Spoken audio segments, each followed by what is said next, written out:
आप देख रहे हैं खबरों, तबसरों और तज्जियात पर मबनी पाकिस्तान का सबसे मोतबर न्यूज शो दुनिया, कामरान खान के साथ। अस्सलाम वालेकुम, मैं हूं कामरान खान। वज़ीर-ए-आज़म इमरान खान और army chief general Qamar Javed Bajwa की बड़ी कोशिशों के बाद पिछले महीने हुकूमत के IPPs के साथ मामला तय हो गए थे। हुकूमत ने इसकी बड़ी तशहीर की थी। वज़ीर-ए-आज़म इमरान खान कई बार इसका क्रेडिट भी ले चुके हैं। इस माहिदे के तहत हुकूमत को 700 अरब रुपए की रकम 3 अक़सात में IPPs को अदा करनी थी और ये एक बड़ा कदम था उस सफ़र की जानिब जिसके ज़रिए पाकिस्तान में गर्दिशी कर्ज़ों को ख़त्म करना, कम करना मतलूब है। अब एक इसमें बहुत ही नाखुशगवार डेवलपमेंट हुई है। इसको हुकूमत की नाअहली कहना चाहिए कि माहदे पर अमल दरामद से पहले ही हुकूमत इसकी कलीदी शिक पे अमल करने में नाकाम हो गई है। गोया हुकूमत ने डिफ़ॉल्ट किया है।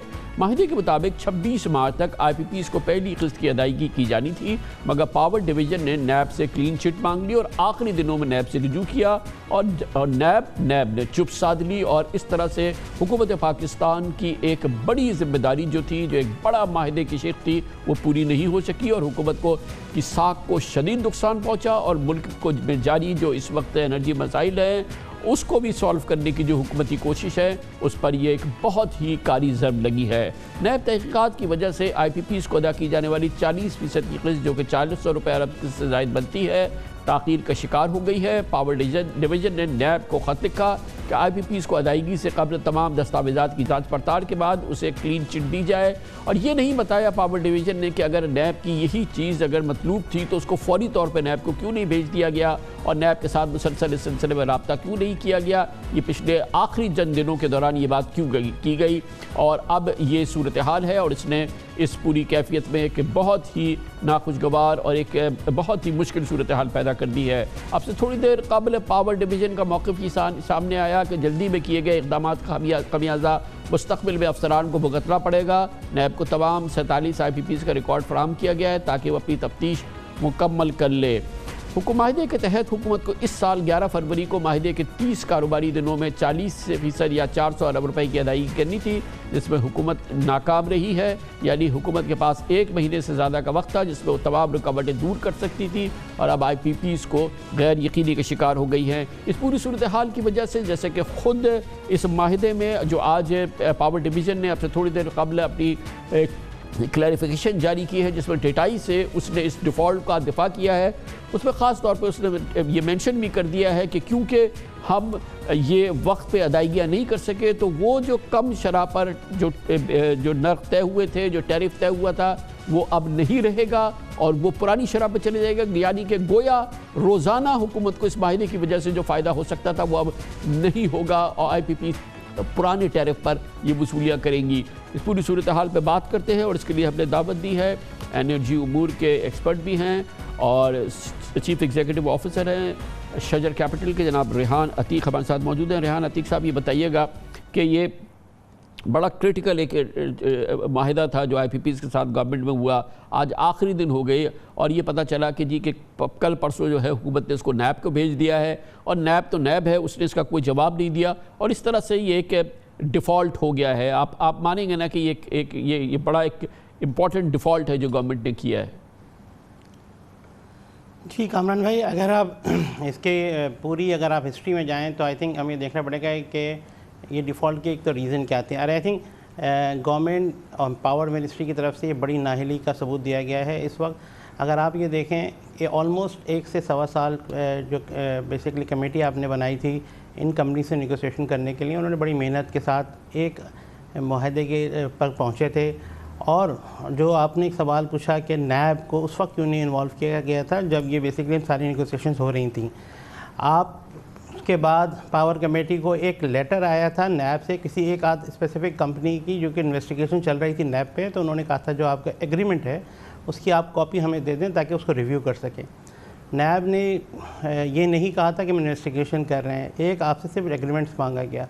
उसके बाद पावर मिनिस्ट्री ने एक इसी को लेटर लिख दिया कि आप जब तक ये नैब इसका फ़ैसला नहीं करें तो आप ये जो है पेमेंट्स को हम नहीं करना चाहते, उसको रिवोक कर दें। ECC ने उसको बेसिकली ECC ने नहीं माना और ये वापस पावर मिनिस्ट्री के पास आ गया। पावर मिनिस्ट्री ने फिर एक ब्यूरोक्रेसी का रेटिपिज्म, फिर एक नैब को लेटर लिखा जिसमें उनसे NOC मांगी गई। ये सारा प्रोसेस अगर आप देखें, इसमें टोटल जो मुझे नज़र आता है फाइनली लॉस जो है नेशनल एक्सचेकर का है, क्योंकि अगर आप इस एग्रीमेंट की शक्ल देखें तो ओवर द 15 ईयर आपको 800 बिलियन रुपए बचने थे। फिर यही एक एग्रीमेंट जो होता वो अगले दूसरी जो इसी तरह की न्यूक्लियर पे कंपनीज थी या दूसरी, उनके साथ आपके लिए एक माइलस्टोन बन जाता। लेकिन सिर्फ इस वजह से एक एम्बिग्युइटी क्रिएट हो गई कि जी इस वक्त क्योंकि ब्यूरोक्रेसी जो है मिनिस्ट्री को ये कहती है कि जी कि बाद में हमारे लिए प्रॉब्लम आएगी अगर इसी तरह चीज़ें। लेकिन और इसकी वजह से जैसा कि रेहान अतीक साहब, ये जो आज पावर डिवीज़न की जो प्रेस रिलीज उसमें ख़ास तौर पर कहा गया है कि माहिदे की शेख 5 के मुताबिक अगर हुकूमत मुकर्ररा वक्त के अंदर अदायगी ना कर पाई तो IPP इस तारीख से कम शुदा टैरिफ को मुअत्तल करेगी और यकीनन वो पुराने जो टैरिफ है उसको बहाल कर देगी। ये तो डेली का नुकसान है ना जो कि रियासत पाकिस्तान, हुकूमत पाकिस्तान को सहना पड़ेगा। ये तकरीबन कायबोर प्लस 4.5% गवर्नमेंट पे करती है, जबकि अगर आप देखें इस वक्त इन्हीं कंपनीज़ का अगर आप मार्केट रेट देखें तो वो चाहे वो हपको हो या कैपको हो, कायबोर प्लस 50 बेसिस 75 बेसिस पे मार्केट से पैसे उठाते हैं। और ये जो पैसे 4.5% पे, इसके अगेंस्ट हमने सॉवरेन गारंटी भी दी हुई है। अब आप ये देखें जुल्म है टोटल के एक वो फंडिंग जो कि इस वक्त देखा जाए 3rd tier और 4th tier कंपनीज जिस रेट पे बोरो नहीं करती वो गवर्नमेंट ऑफ पाकिस्तान जो है पे कर रही है IPPs को। और सिर्फ इस वजह से कि हमारी एक कम्युनिकेशन गैप रहा या हमने टाइमली डिसीजन नहीं लिए।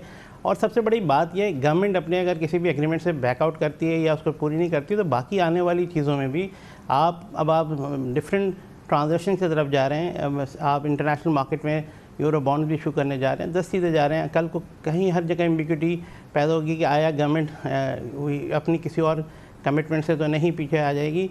ये टोटल फेलियर गवर्नमेंट के लेवल पर नहीं है, मैं कहूँगा पावर मिनिस्ट्री ने आई थिंक इसको बहुत बुरी तरह हैंडल किया है। और वो एफर्ट सारी जो एक कमेटी ने और प्राइम मिनिस्टर साहब ने और चीफ ऑफ आर्मी स्टाफ की कोऑर्डिनेशन के साथ पूरी की थी, उसको बिल्कुल एक ऐसी जगह ला के छोड़ दिया है कि जिससे ओवरऑल एक रेपुटेशनल रिस्क और सारी चीज़ें गवर्नमेंट की हैं वो स्टेक पे आ गई हैं। बहुत बहुत शुक्रिया रेहान अतीक। हमारे साथ मौजूद है। कमर्शियल ब्रेक, उसके बाद जिक्र करेंगे बहुत बड़ी डेवलपमेंट है हमारे खित्ते में हो रही है। चीन और ईरान ने बड़ा माहिदा किया $400 अरब का और यकीनन इससे ईरान CPEC का एक अहम जुज़ बन गया है। पाकिस्तान के हवाले से भी बहुत पॉजिटिव डेवलपमेंट है, इस खित्ते की बहुत डेवलपमेंट है। इसी बात करते हैं छोटे से वक्फे के बाद। हमारे इस खित्ते में बहुत अहम डेवलपमेंट्स हो रही हैं। पाकिस्तान के तमाम पड़ोसी इन डेवलपमेंट्स में उनका हिस्सा है। अफ़गानिस्तान में अमन के हवाले से बहुत ही इम्पॉर्टेंट इस वक्त प्रोसेस जारी है। दूसरी जानिब पाकिस्तान और चीन के दरमियान ताल्लुकात में CPEC अब बहुत अहम एक फ़ैसला कुन मरहले के अंदर दाखिल हो चुका है और यकीनन इसकी तरक्की के समरात बहुत जल्द हम अपने खित्ते में देखेंगे। दूसरी जानिब अहम डेवलपमेंट हुई है पिछले चंद दिनों के दौरान। चीन और ईरान में बड़े कलीदी मुज़ाकरात हुए, जिसके बाद चीन और ईरान के दरमियान 25 साल पर मुहित $400 अरब का एक तारीखी माहिदा तय पाया है। इस दो तरफा माहिदे को स्ट्रेटेजिक शराकत दारी का माहिदा कहा जा रहा है।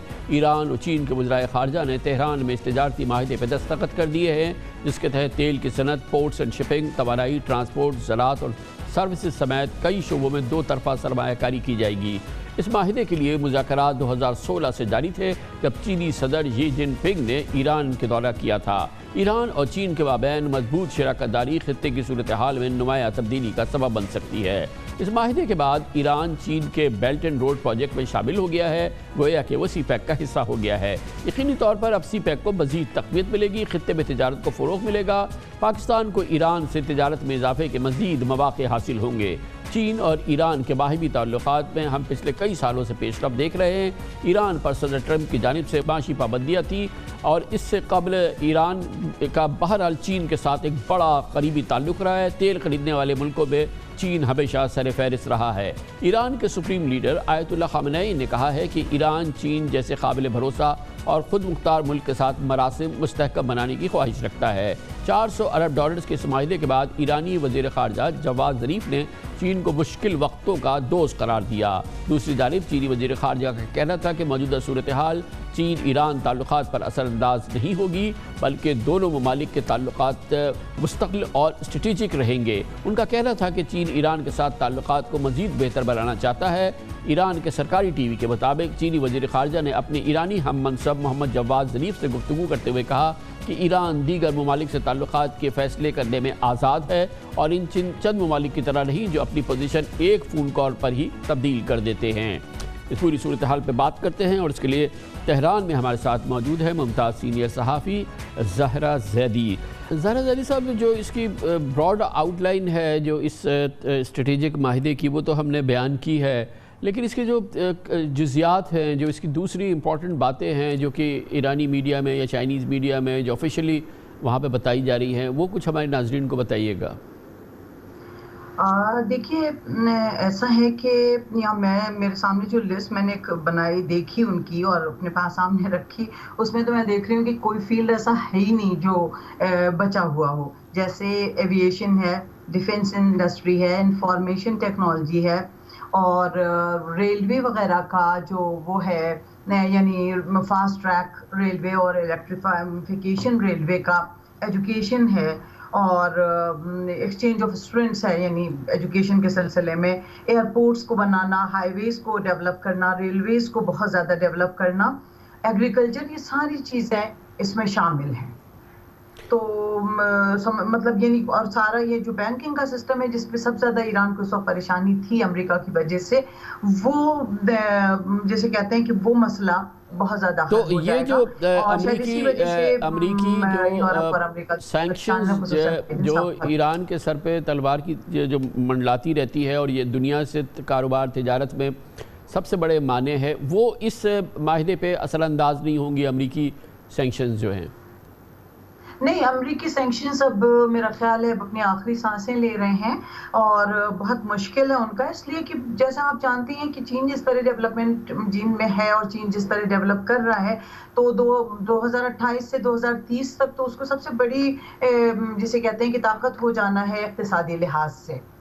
और उसके बाद यानी उसके अमेरिका की बातों को सुनने के लिए जो है वो अब कान रह नहीं गए, बहुत कम ही कान है जो उसकी बातों पे लगे रहते हैं। तो चीन तो जाहिर है कि उनमें पहले से ही उसने वैसे ही डॉलर और युआन का जो सिलसिला है उसको आपको पता ही है कि बैंकिंग में उसने क्या कर दिया है और डॉलर को कितना किनारे कर दिया है। तो ये डॉलर ही की वजह से सारी मुश्किल थी और अमेरिका की लगाई हुई पाबंदियों से। तो अब यहाँ के ऊपर ये पाबंदियाँ जब ये इस तरह का जो यानी तिजारत होगी बाहमी और मुश्तरका ताउन होगा, तो उसमें जाहिर है कि ईरान जो है पेट्रोल की और तेल की, उसमें चीन की पूरी ज़रूरियात जो है वो देख रहा है और उनको पूरी करने की कोशिश कर रहा है। और उधर चीन जो है जिन फील्ड्स में ईरान को ज़रूरत है और इस माहिदे के बाद अब ईरान जो है वो सीपैक का भी एक मौसर पार्टनर बन गया है। बिल्कुल ऐसा ही, बिल्कुल ऐसा ही, बहुत मौसर पार्टनर बन गया, बिल्कुल। इसलिए कि मतलब ये जो पेट्रोल जितना उसको चाहिए, ईरान पूरे का पूरा उसकी मदद कर सकता है, पूरा उसकी मदद करेगा। बहुत बहुत शुक्रिया ज़हरा ज़ैदी हमारे साथ तेहरान से भी। कमर्शियल ब्रेक, उसके बाद उस रसवाई शर्मिंदगी का जिक्र करेंगे जिसका सामना करना पड़ा भारत को और उसके वज़ीर-ए-आज़म नरेंद्र मोदी को हालिया दौरे बांग्लादेश के दौरान, जब करोड़ों की तादाद में बांग्लादेशी अपने सड़कों पर आ गए और वज़ीर-ए-आज़म मोदी के ख़िलाफ़ ज़बरदस्त एहतजाज किया। दर्जनों लोग हलाक हो गए हैं, सैकड़ों ज़ख्मी। इसकी बात करते हैं छोटे से वक्फे के बाद।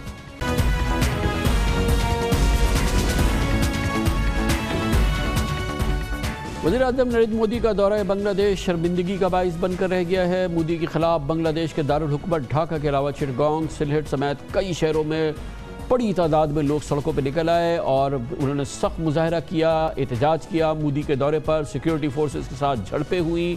बताया गया है कि इस दौरान पुलिस की फायरिंग और आसुबेस शेलिंग से मुतज़ाद खबरें हैं। कुछ खबरें कहती हैं कि 10 लोग हलाक हो गए हैं। सरकारी तौर पर 14 अफराद की हलाकत की तस्दीक की गई है, सैकड़ों लोग ज़ख्मी हुए हैं। फेसबुक का कहना है कि हुकूमत की जानिब से मुल्क भर में उसकी वेबसाइट और मैसेजिंग ऐप को पाबंदी आयद कर दी गई है, वो बंद है। भारतीय वज़ीर-ए-आज़म मोदी की ढाका आमद से कबल ही एक हफ्ते पहले से मोदी मुखालिफ मुजाहरे शुरू हो गए थे। जुमे को मुतादिद मकामात पर मुजाहिरीन का सिक्योरिटी फोर्सेस से तसादम हुआ, जिसमें 5 अफराद हलाक हुए। मुजाहरों में शिद्दत हुई। और हफ्ते को मजीद 6 अफराद की जाने गई। कल भी शदीद झड़पों में 3 अफराद की जाने गई।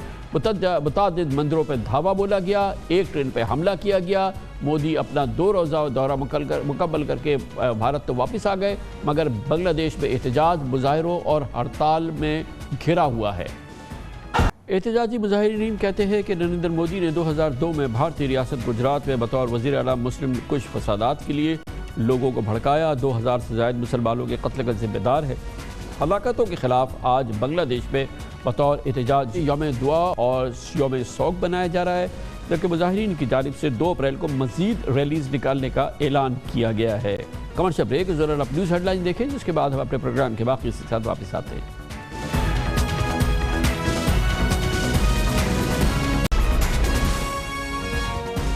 आप देख रहे हैं खबरों, तबसरों और तज्जियात पर मबनी पाकिस्तान का सबसे मोतबर न्यूज शो दुनिया, कामरान खान के साथ।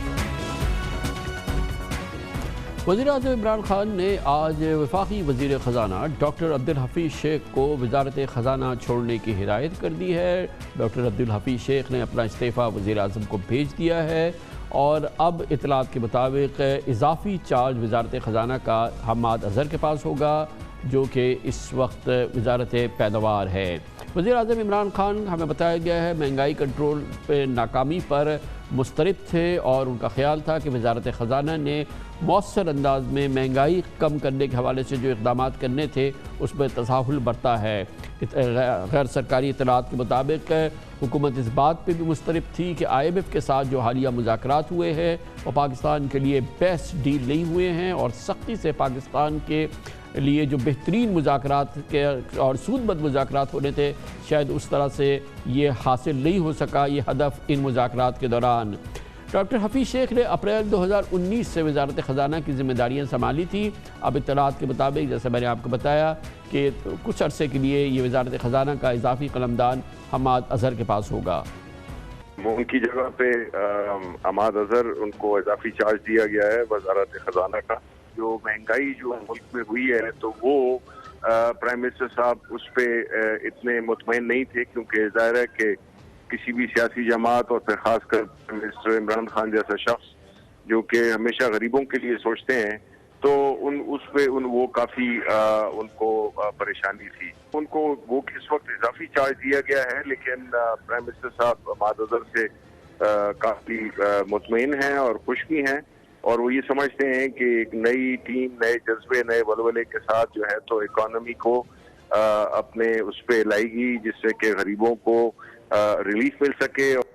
जुमे को पेट्रोलियम कमीशन की रिपोर्ट और फिर वज़ीर-ए-आज़म की जो वजारती कमेटी थी उसकी रिपोर्ट पर वज़ीर-ए-आज़म ने अपने मामले खुसूसी बराए पेट्रोलियम नदीम बाबर को फारिग कर दिया था, उनसे इस्तीफ़ा मांग लिया गया था, उनके साथ सेक्रेटरी पेट्रोलियम से भी। उसके बाद मीडिया में मुसलसल मुशीरों, मावनीन और वज़रा के रद्द-ए-अमल की रद्द-बदल की माफ़ कीजिएगा खबरें गर्दिश कर रही हैं, लेकिन बज़ाहिर हमारी इत्तलात के मुताबिक वफाकी काबीना में कोई बहुत बड़ी उखाड़ पछाड़ नहीं होने जा रही। डॉक्टर हफीज़ शेख की रुखसती बहरहाल इस सिलसिले की एक बड़ी खबर है। अहम बात यह है, इत्तलात के मुताबिक पेट्रोलियम तहकीकात मुकम्मल होने के बाद अगर नदीम बाबर पर कोई बराह रास्त इल्ज़ाम नहीं लगता तो उनकी वापसी मुमकिन है उसी ओहदे पे जिस पर वो पहले थे। 90 दिन बाद ये रिपोर्ट सामने आएगी। इस हवाले से ये बात भी अहम है कि फ़िलहाल काबीना के शायद 1-2 वज़ीरों में मज़ीद कोई रद्द-ए-अमल हो, जो कि आइंदा हफ्ता हो सकता है। बाज़ को कारकर्दगी की बुनियाद पर काबीना से फारिग भी किया जा सकता है, जबकि बाद वज़रा को दोबारा नए कलमदान सौंपे जा सकते हैं। खबरें यह हैं कि इत्तलात और नशरियात की वजारत के हवाले से फ़ैसला हो सकता है और फ़िलहाल सेनेटर शिबली फराज को शायद जो उनकी एक्सपर्टीज़ भी है वो पेट्रोलियम के हवाले से मूव किया जा सकता है, और जबकि इत्तलात के मुताबिक फवाद चौधरी एक बार फिर वज़ीर इत्तलात बन सकते हैं। लेकिन ये सारी बातें जो हैं वो फ़िलहाल गर्दिशी खबरें हैं। हमें ये बताया गया है कि वज़ीर-ए-आज़म किसी हतमी नतीजे पर नहीं पहुँचे और ख़्याल ये है कि आइंदा हफ्ते वो शायद इस हवाले से 1-2 तब्दीलियाँ कर सकते हैं, लेकिन किसी बड़ी उखाड़ पछाड़ की तवक्के नहीं है वफाकी काबीना में। दूसरी जानिब कोरोना की तीसरी लहर की यलगार में दिन ब दिन शिद्दत आ रही है। एक बार फिर कोरोना आंधी चल पड़ी है और 2 हफ्तों से मुसलसल मरीजों की तादाद और अमवात बढ़ रही हैं। पिछले 4 रोज़ों में यौमिया तकरीबन 4,500 नए मरीज सामने आए और औसतन रोज़ाना कोरोना की तीसरी लहर के खदशात दुरुस्त साबित हुए हैं। पहली मार्च को एक्टिव केसेस की तादाद 22,184 थी, जो बढ़ के 46,660 हो चुकी है। मार्च के महीने में कोरोना से 1,352 अमवात हुई, यानी रोज़ाना औसतन 48 अमवात।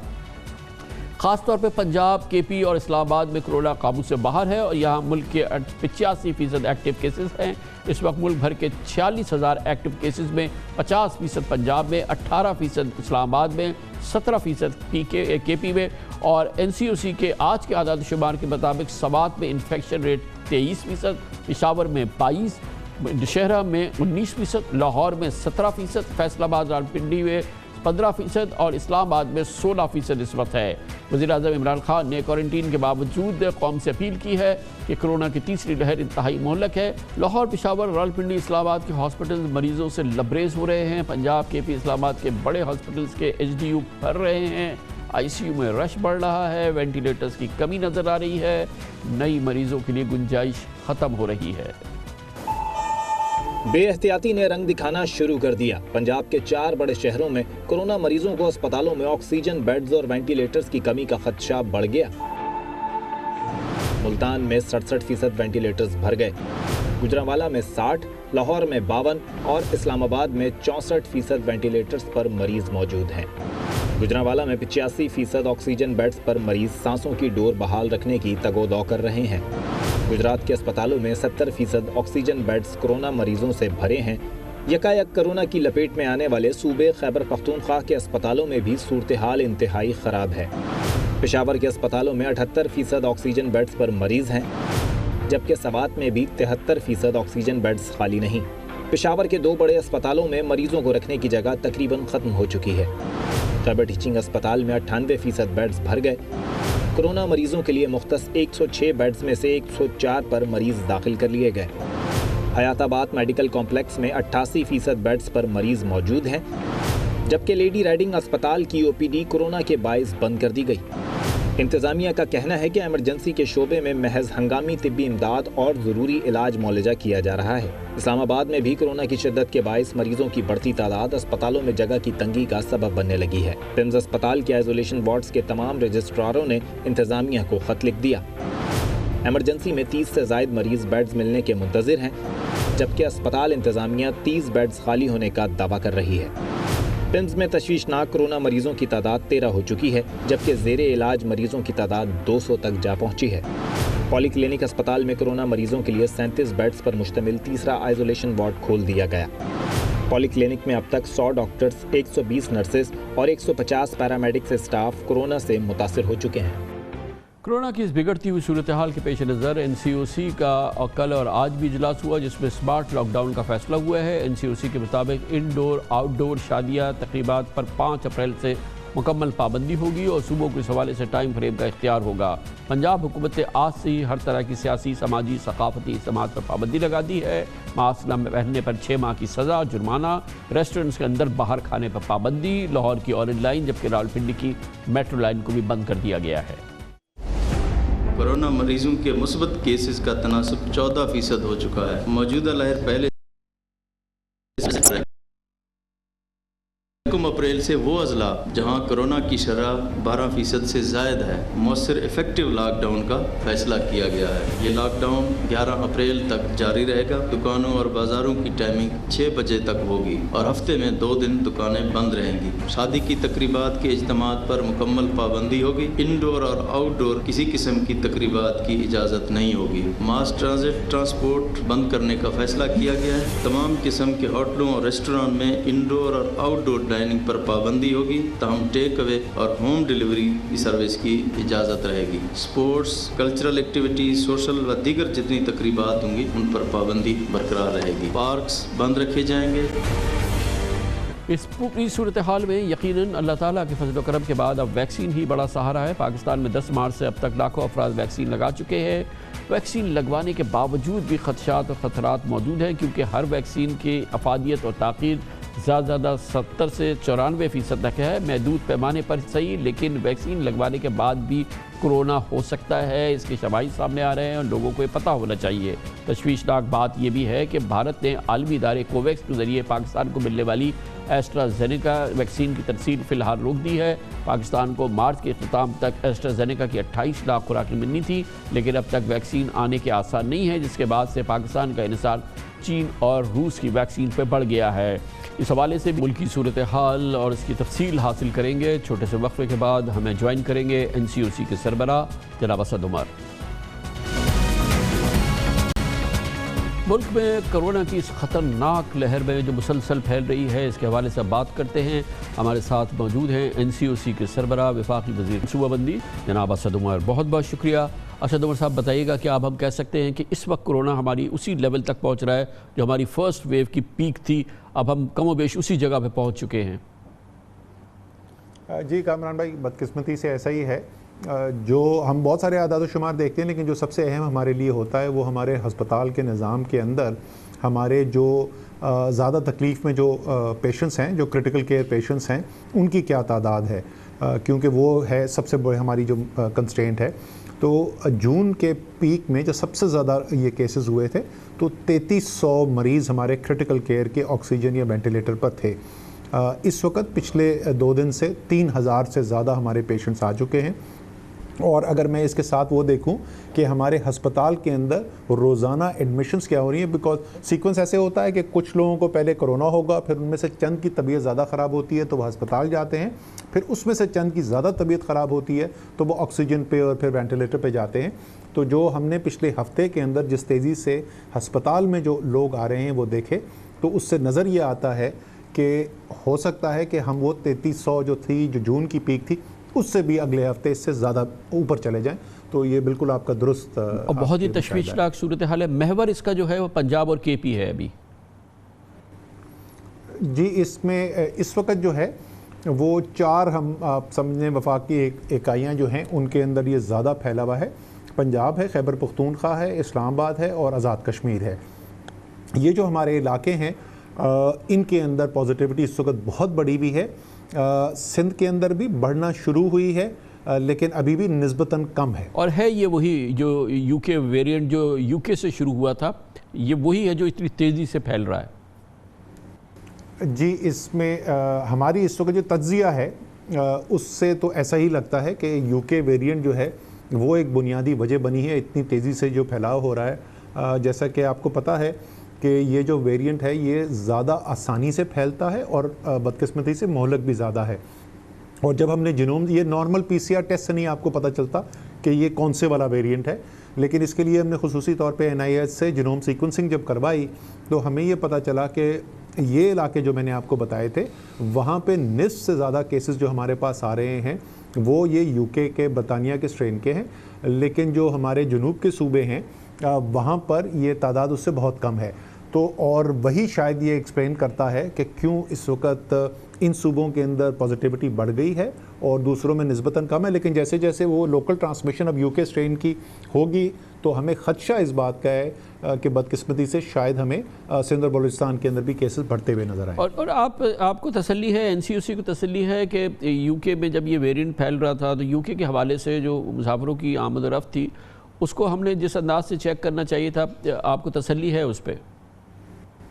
ये ज़रा सा समझ लें कामरान भाई कि ये बरतानिया तक महदूद नहीं है, ये सर्दियों में वहाँ पर शुरू हुआ था और आपको पता है कि सर्दियों में बरतानिया में बेहद तबाही फैली इसकी वजह से, लेकिन ये तो दर्जनों मुल्कों में अंदर फैल गया है स्ट्रेन। अब ये बरतानिया तक सिर्फ महदूद नहीं है और यही वजह है कि अगर आप अपने खित्ते के अंदर भी देखें तो पिछले चंद हफ्तों के अंदर भारत और बांग्लादेश दोनों के अंदर जो केसेस की तादाद है कोरोना के वो तकरीबन 6 गुना उनमें इजाफा हुआ है।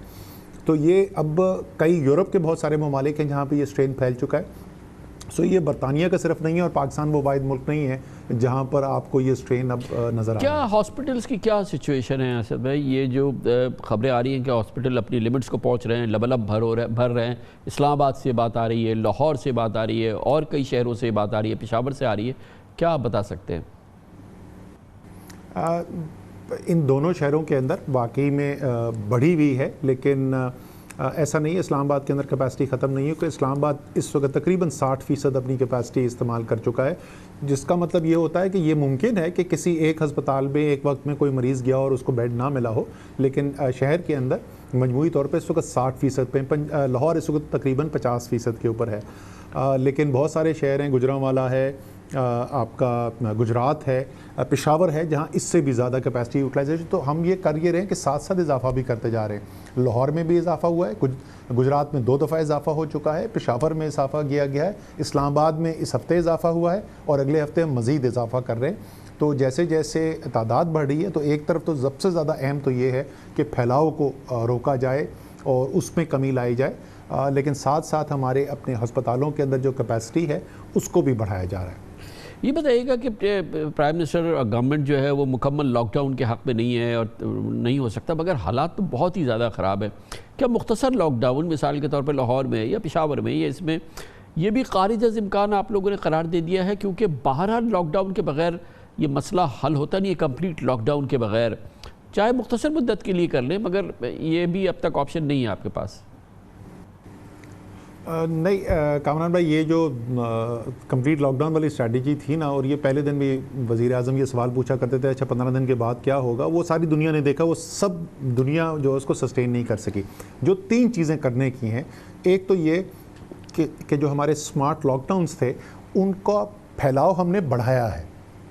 मसलन कि जिस वक्त अगर फैलाव वबा का जब कम हो गया था और कम केसेस थे, तो हम बिल्कुल एक गली को पिक करके कहते थे कि इस गली के इर्द गिर्द लॉकडाउन कर दिया जाए।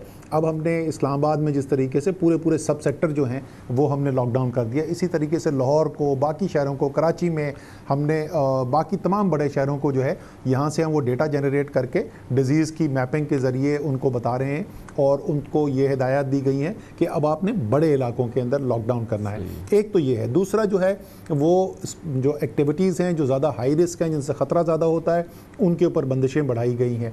लेकिन तीसरी चीज़ जो शायद सबसे अहम चीज़ है वो ये जो इस लहर को मुनफरिद करती है पिछली 2 लहर से, एक तो ज़ाहिर ये है कि ये यूके स्ट्रेन है, दूसरा जो इंतज़ामी कार्रवाई की इफ़ेक्टिवनेस हमने देखी पहली लहर के अंदर, वो अब देखने को नहीं आ रही है और अमल दरामद जो है वो नहीं हो रहा फैसलों के ऊपर। तो आप कागज़ पे फैसले अगर करते रहें और ज़मीन के ऊपर उस पर अमल दरामद ना हो तो ज़ाहिर है आपको वो नताइज नहीं मिलेंगे। बड़ी तफसील से इसका जायज़ा लिया गया। इतवार को भी हमने तमाम चीफ सेक्रेटरीज़ ऑनलाइन थे, हमने उनके साथ मीटिंग की और उन्होंने कुछ फ़ैसले भी किए हैं। वज़ीर आज़म का भी पैगाम गया है। आज मैंने एक ख़त लिखा है तमाम सूबाई वज़राए आला को, मैंने एक ख़त लिखा है और उनसे दरख्वास्त की है कि एक तो उमूमी तौर पे सपोर्ट करें एडमिनिस्ट्रेटिव जो अपना इंतज़ामी ढांचा है उसको, लेकिन खुसूसी तौर पे मैंने उनसे रिक्वेस्ट की है कि हमने वायलेशन देखी है तकरीबन तमाम सियासी पार्टियों के लीडर्स की तरफ से कि बड़े बड़े इज्तिमात कर रहे हैं, तो जब हम इन्फोर्समेंट के लिए इंतज़ामी मशीनरी जाती है तो वो कहते हैं यार आप मेरी दुकान बंद कराने के लिए आ गए, आपके लीडर तो जो है वहाँ जलसे करते फिर रहे हैं। तो खुसूसी तौर पे मैंने रिक्वेस्ट की है कि तमाम, चाहे उससे कतई नज़र के किस पॉलिटिकल पार्टी से ताल्लुक़ है, इन बड़े बड़े जो सियासी इज्तिमा हैं इनके ऊपर फौरी तौर पर क्रैकडाउन किया जाए।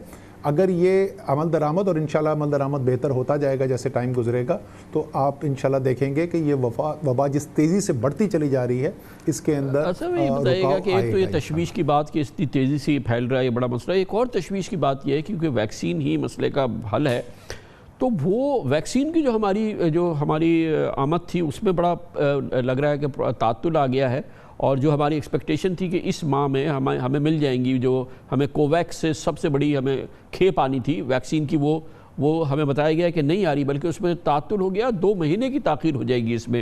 ये बहुत ही तशवीशनाक बात है, इसके बारे में हमें अपडेट दीजिए।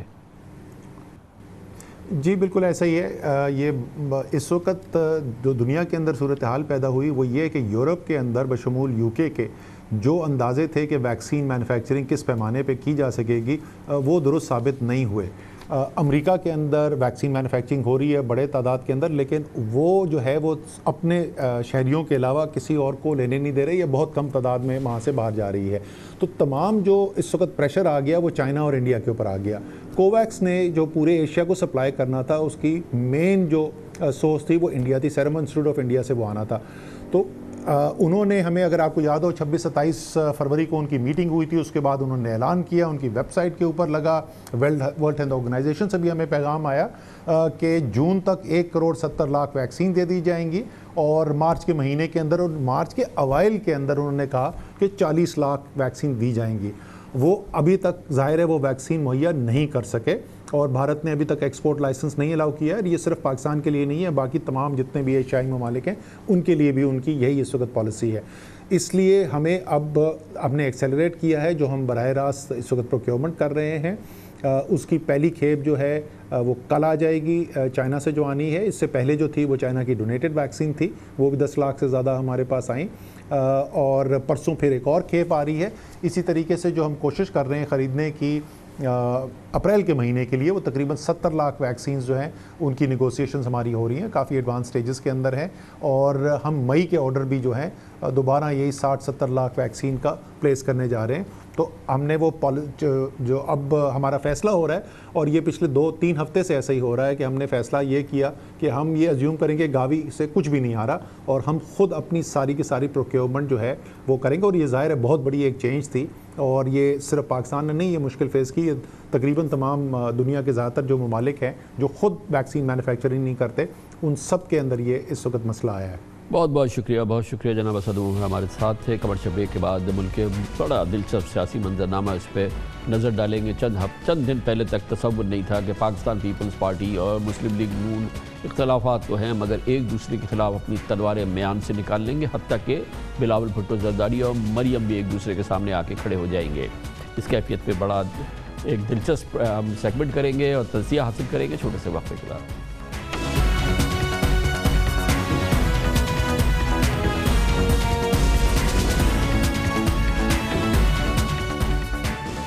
अब से चंद रोज़ पहले तक तसव्वुर तो मुमकिन था मगर इस कैफियत में आ जाएगी पीडीएम की क़यादत और पीडीएम की दो बड़ी सियासी जमातों के लीडरशिप इस तरीके से एक दूसरे पर हमला आवर होंगे। ज़बानी तौर पे ये मुमकिन नज़र नहीं आता था, लेकिन हालात तेज़ी से तब्दील हुए हैं। पिछले चंद दिनों में बाज़ तज्ज़ियाकारों की तवक्कुआत के ऐन मुताबिक बाकायदा पाकिस्तान पीपल्स पार्टी और पाकिस्तान मुस्लिम लीग नून की लीडरशिप ने एक दूसरे के ख़िलाफ़ अपनी ज़बानी तलवारें निकाल ली हैं, तलवारें म्यान से बाहर आ गई हैं। और इसमें सबसे अहम बात यह है कि अब इसमें बराह रास्त एक दूसरे के मद्दे मुकाबिल खड़े हो गए हैं मरियम नवाज शरीफ और बिलावल भुट्टो जरदारी, जो कि पिछले सितंबर से लेके अब तक ऐसा लगता था कि बाहम शीर व शक्कर हो चुके हैं, मगर बाहम शीर व शक्कर का ये तासुर पिछले 48 घंटों में बुरी तरह से मुतासिर हुआ है। बिलावल भुट्टो जरदारी, मरियम नवाज ने एक दूसरे पे इल्ज़ामात लगाए हैं, जवाबात दिए हैं, हत्ता कि बिलावल भुट्टो जरदारी को मरियम नवाज शरीफ को ये मशवरा देना पड़ा कि ठंडी सांस लें, ठंडा पानी पिएं, लंबी लंबी सांसें लें ताकि आपकी टेंशन कम हो सके। बड़ा क्लासिकल मुकालमा है जो कि हमने देखा पिछले 48 घंटों में मरियम नवाज शरीफ और बिलावल भुट्टो जरदारी के दरमियान। अफसोस इस बात का है कि आपने इस छोटे से फायदे के लिए, एक छोटे से ओहदे के लिए आपने बाप से वोट ले लिए। अगर आपको ये ओहदा चाहिए था और इतनी बुरी तरह चाहिए था तो आप मोहम्मद नवाज शरीफ साहब से मांग लेते, ये उनसे बात करते तो वो आपको ये दे देते। बनता ये कि वो मुझसे बात करता, मेरा वालिद से बात करता, अगर वो करते एक तो शायद हम मान जाते, मुझसे फ़ोन करे बगैर, मुझे समझाने के बगैर कि आपकी क्या ज़रूरत है कि इसी एक शख्स यही है या कोई और नहीं हो सकता, हम कोई ना कोई कंसेंसस शायद निकाल सकते। पाकिस्तान की 73 साल की हिस्ट्री में लीडर ऑफ द ऑपोजिशन जो है वो हुकूमती अरकान जो है वो उसको इलेक्ट कर रहे हैं, बल्कि सिलेक्ट कर रहे हैं। अगर आपने सिलेक्ट होना है तो फिर आपको इमरान खान की पैरवी करनी चाहिए। जहाँ तक सिलेक्टेड की बात है, वो तो लफ्ज़ मैंने दिया है, तो मैं जानता हूँ कि वो किस पे इस्तेमाल होना बनता है और किस पे इस्तेमाल होना नहीं बनता। आपने बाप से वोट ले लिए, वो वाले बाप से वोट ले लिए जो अपने बाप की इजाजत के बगैर किसी का साथ नहीं देता। सब जानते हैं कि बाप अपने बाप के कहने के बगैर किसी को वोट नहीं करता। दूसरी जमातों को इस पे एतराज़ नहीं करना चाहिए। हमने कभी एतराज़ नहीं किया जब पंजाब में बिला मुकाबला इलेक्शन हुआ, और मैं समझता हूँ कहने को बहुत कुछ है। मुझे खुशी है कि सफ़बंदी हो गई है, एक तरफ लकीर खिंच गई है और बड़ी वाज़ेह वाज़ेह लकीर है। एक तरफ वो लोग खड़े हैं, वो अपने बयानिए पर डटे हैं, और दूसरी तरफ वो लोग हैं जो छोटे से छोटे फायदे की खातिर वो कुछ भी करने को तैयार हैं। फिर आधा तीतर और आधा बटेर और कभी ऑपोजिशन कभी हुकूमत, ये नहीं हो सकता। हम किसी का डिक्टेशन पे किसी एक इत्तेहाद नहीं चल सकता है, और हमें अपने जज्बा और जोश से बलतर रहकर उनको साइड पे रख के ये सियासी फैसले को लेना चाहिए। लाख कहें कि इंडिपेंडेंट हैं, उन्होंने हमें वोट दिया है, ये हुआ है वो हुआ है, ऐसा नहीं हुआ। आपको बाप के लोगों ने वोट दिया है, बाप के कहने पर वोट दिया है, और ये बात आपको तस्लीम करनी चाहिए। मैं अपने नून लीग के दोस्तों को रिक्वेस्ट करूंगा कि जरा सा पानी पी ले, लंबे लंबे सांस ले, हौसला रखे। आसिफ जरदारी साहब ने ये ऑफर की, सिलेक्टर्स ये चाहते थे कि पंजाब के अंदर तब्दीली आए। इमरान खान साहब बुज़दार को सपोर्ट करते हैं। मुस्लिम लीग नून अगर माने तो हम पंजाब के अंदर तब्दीली ले आएं, परवेज इलाही साहब को या किसी और को हम चीफ मिनिस्टर बना दें। पंजाब के लिए, स्पीकर के लिए और नेशनल असेंबली के लिए बात हो चुका था। और जहाँ तक कौन बनेगा पंजाब का वजीर आला, कायदे हिज़्ब-उल-खिलाफ पंजाब में हमजा शहबाज है, उनका हक बनता है और बनता था। अगर किसी वजह से वो हमजा शहबाज साहब को नहीं बनाना चाहते हैं या नहीं बना सकते हैं, तो तब हमें उस सूरत में मुस्लिम लीग क्यू के साथ, परवेज इलाही के साथ भी जरूर बात करना पड़ेगा। सबसे दुखती रग वो है जिसपे बिलावल भुट्टो जरदारी ने इस आखिरी जुमले में हाथ रखा कि हक वज़ीर आला का हमजा शहबाज शरीफ का बनता है। अगर आप किसी वजह से उसे नहीं बनाना चाहते तो फिर हम दूसरा ऑप्शन देखेंगे। अहम बात यह है कि मुस्लिम लीग नून और पाकिस्तान पीपल्स पार्टी के बिलावल भुट्टो जरदारी और मरियम नवाज़ एक दूसरे के खिलाफ के सामने आमने सामने इस अंदाज से अकेले खड़े नहीं हैं, बल्कि दोनों जमातों की लीडरशिप एक दूसरे के आमने सामने खड़ी हो गई है। ये मंजर भी पिछले 48 घंटों में हमने बार बार देखा।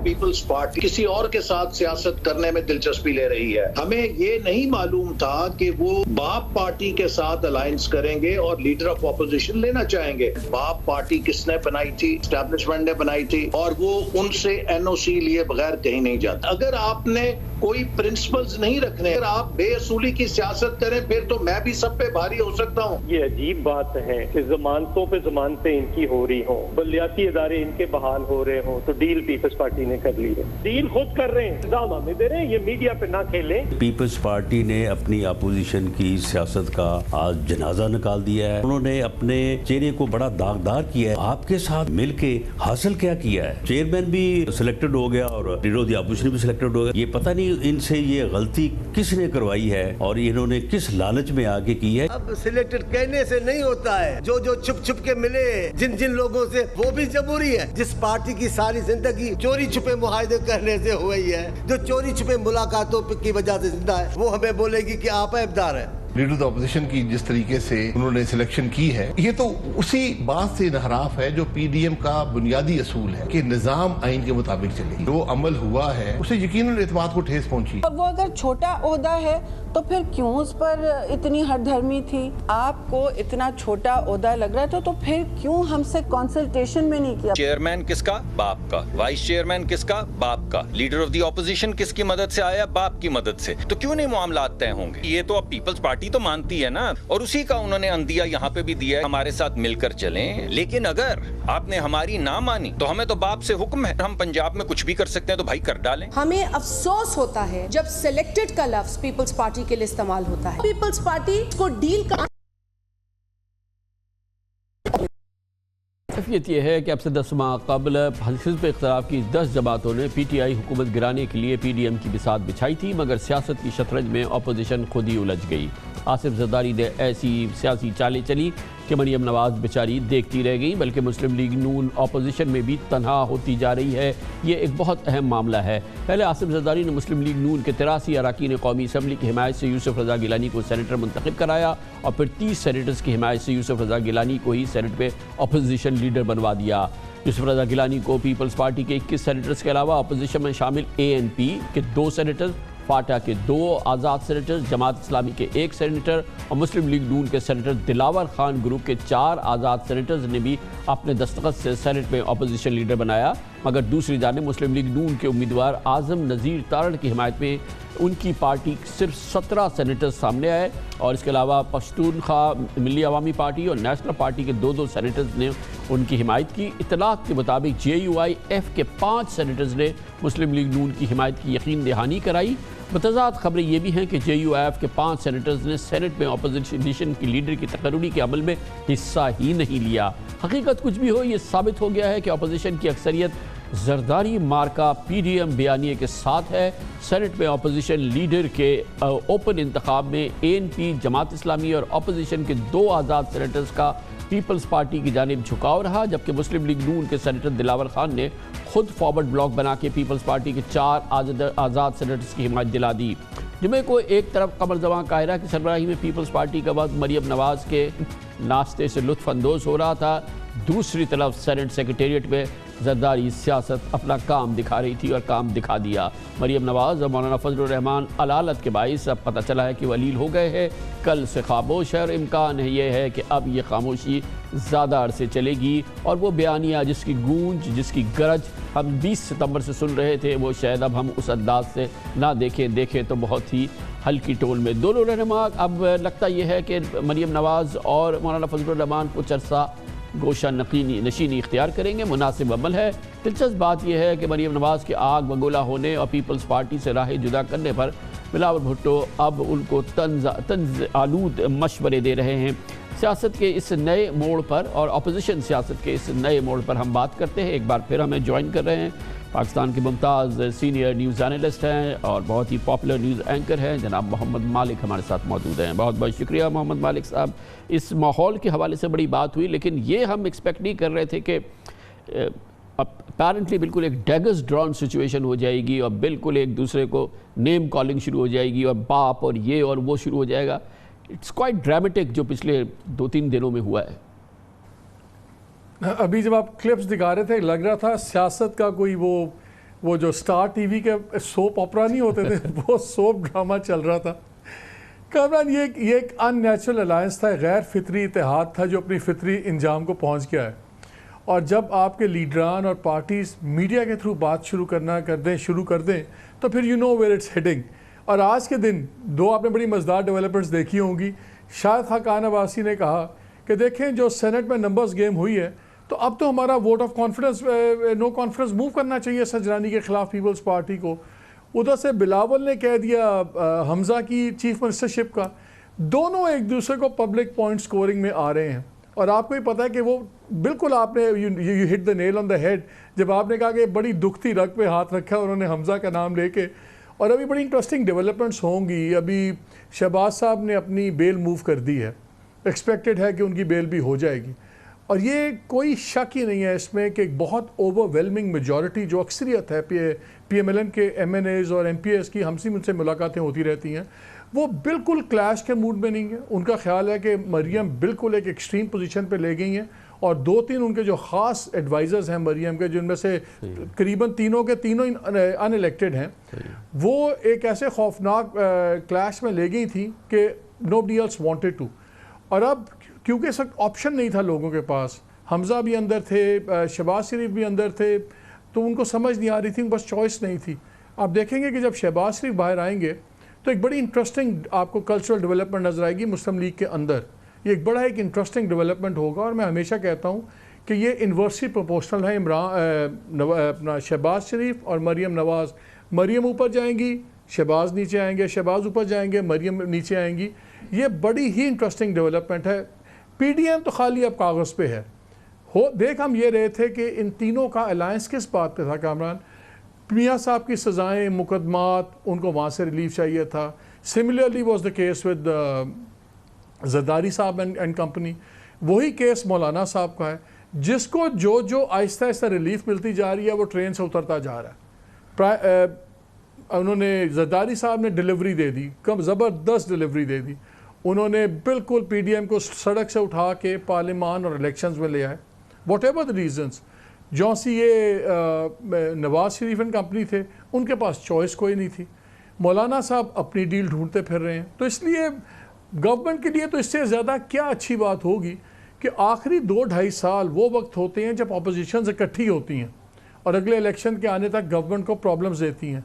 इधर उल्टा हिसाब हो गया, पहले अपोजिशन इकट्ठे थी और अब जब आखिरी फाइनल स्ट्रेच आया रेस का तो ये लोग आपस में लड़ रहे हैं। और ये भी एक गवर्नमेंट को इससे ज़्यादा इंटरेस्टिंग बात है कि जो नैरेटिव बयानिया नवाज शरीफ बयानिया जो सितंबर से अब तक चल रहा था, नवाज शरीफ मरियम बयानिया, अब प्रिवेल करेगा जरदारी बयानिया, और Zardari style of opposition which is more of a friendly opposition और एक live and let live opposition. अब वो बयानिया जो है वो प्रिवेल करेगा। मेरे प्रोग्राम में एतजाज़ अहसन साहब ने कहा, डिफेंड करते, उन्होंने कहा देखें वो प्रैग्मेटिक पॉलिटिक्स करते हैं, तो ये बिल्कुल प्रैग्मेटिक पॉलिटिक्स ही है। लेकिन देखिए 2-3 चीज़ें हैं, अब 2 चीज़ें तो खुल के आ गई हैं अब ओपनली। मोहम्मद ज़ुबैर मेरे शो में थे, उन्होंने कहा कि जी हम मियाँ साहब इसलिए वापस नहीं आ रहे कि मेडिकल ही नहीं आ सकते, वो इसलिए नहीं आ रहे बिकॉज हम नहीं चाहते वो आएँ और उनको यहाँ पे तमाम इमरान खान एंड कंपनी जो उनके साथ मुश्किलात करेंगी। मरियम खुद अपनी प्रेस टॉक में कह चुकी हैं कि जी मैं उनकी ज़िंदगी इनके इमरान खान के हवाले नहीं करना चाहती और ये नहीं होगा। अब मेडिकल जो वर्कर है, जो MNA है, वो ये सोचता है कि बात यह है, ख़ुद तो अब लंदन में बैठे हुए हैं, हमें आप कहते हैं फ़ौज से भी टकराव करो, हमें आप कहते हैं हुकूमत से भी टकराव करो। इस मुल्क में कामन कोई भी MNA या MPA नज़रियातीन में से कोई नहीं है, ये सारे आते हैं अपना इन्फ्लुएंस बढ़ाने के लिए, अपनी ताकत, अपनी पावर, वो ये लड़ाइयाँ लड़ने के लिए नहीं आ रहे। इसलिए आप देखेंगे कि जब शहबाज शरीफ की बेल हो गई, बड़ी इंटरेस्टिंग डेवलपमेंट होगी। हमज़ा ने मुलाकातें करनी शुरू कर दी हैं, दौरे करने शुरू कर दिए हैं, तो वो brand of Sharif politics revive होना शुरू होगी। हमें मॉडरेट, अगर मैं इमरान खान के साथ हूँ तो मैं कहूँगा कि उनको भी सिर्फ शादियाने बजाने नहीं चाहिए, सोचना चाहिए। अभी तक बाय डिफ़ॉल्ट उनका कोई ऑप्शन नहीं था, बाय डिफ़ॉल्ट उनको कोई ख़तरा नहीं था, लेकिन अब अपोजिशन में मॉडरेट जो सोच है, मियाना रवि वाली दरमियानी सोच, वो स्ट्रेंथ ले रही है। जरदारी साहब पार्लिमान के अंदर एक मॉडरेट फोर्स के तौर पे सामने आ रहे हैं। ये जब शहबाज और हमज़ा वगैरह आएंगे, ये भी मॉडरेट फोर्स है। तो शॉर्ट टर्म में तो ठीक है, अपोजिशन को बड़ी मार पड़ गई और इत्तेहाद टूट गया है, लेकिन लॉन्ग टर्म के अंदर ये एक ऑल्टरनेट डेवलप हो रहा है। और आज जब हमने देखे, हम कल से कह रहे थे चेंजेस होंगी, अब कैबिनेट में चेंजेस शुरू हो गई हैं। देखना अब ये है कि क्या इमरान खान कैपिटलाइज करते हैं, क्या पंजाब में वो चेंजेस करते हैं। मुझे आपका वो दर्द, जब आप इन्ना लिल्लाह भी कह रहे थे और आपने कहा ये होना ज़रूरी है, अगर ये KPK में, पंजाब में और अपने ऑफिस के अंदर इमरान खान ने इस वक्त दबा के चेंजेस ना की, तो ये जो एडवांटेज इस वक्त इनको मिला है, ये वो बिल्कुल ज़ाया कर देंगे। बहुत बहुत शुक्रिया, thank you so much. Mohammad Malik हमारे साथ मौजूद थे। इसके साथ ही हमारे आज के प्रोग्राम का इख्तिताम होता है। कल आपसे फिर मुलाकात होगी इंशाअल्लाह। कल तक के लिए कामरान खान को इजाज़त। अल्लाह हाफ़िज़ नाज़रीन।